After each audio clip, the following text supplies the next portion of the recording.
আসসালামু আলাইকুম ছোট্ট বন্ধুরা, সবাই কেমন আছো? নিশ্চয়ই খুব ভালো। তোমাদের স্বাগত জানাচ্ছি আরও একটি নতুন ভিডিওতে।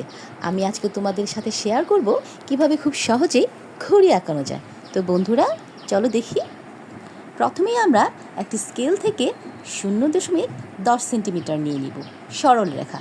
তারপর 5 সেন্টিমিটারে আমরা একটি ডট দিব। তারপর লক্ষ্য করো, আড়াআড়িভাবে স্কেল থেকে আমি আবারও 0 থেকে 10 সেন্টিমিটার। তারপর আমি মাথাগুলো যোগ করে দিচ্ছি। খেয়াল করো খুব ভালো করে।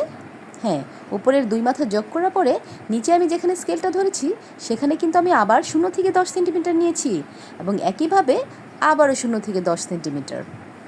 তারপর আমি যোগ করে দিচ্ছি। খুব সহজেই হয়ে গেল। এখন আমরা চাঁদার সাহায্যে উপরে একটু আবারও এঁকে নিলাম। এখন বাকিটুকু তোমরা খেয়াল করো, খুবই সহজ।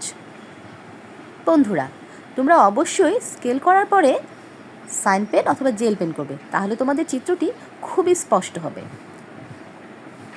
আর অবশ্যই কালার করার আগে সাইন পেন করবে, তা না হলে কিন্তু চিত্র সুন্দর হবে না, তোমাদের কালারটা নষ্ট হয়ে যাবে, কালারটা পরিষ্কার হবে না।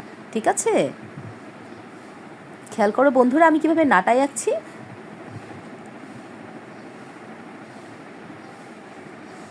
আমার দেখানো নিয়মগুলো আশা করি তোমরা খুব সহজেই বুঝতে পারছো, তাই না বন্ধুরা? আমার চিত্রটি আঁকানো শেষ।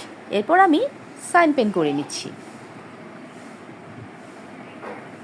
তোমরা আমার দেখানো নিয়ম অনুযায়ী যদি করো, আমি আশা করি তোমাদের জন্য ঘুড়ি আঁকানোটি খুবই সহজ হয়ে যাবে। সাইন পেন করা শেষ। এরপর আমার হচ্ছে কালার করার পালা। আমি এখানে orange colour, red colour, yellow colour এবং নাটায়ে মিক্স কালার করেছি। সেখানে করেছি তোমার ব্রাউন, ইয়েলো এবং অরেঞ্জ।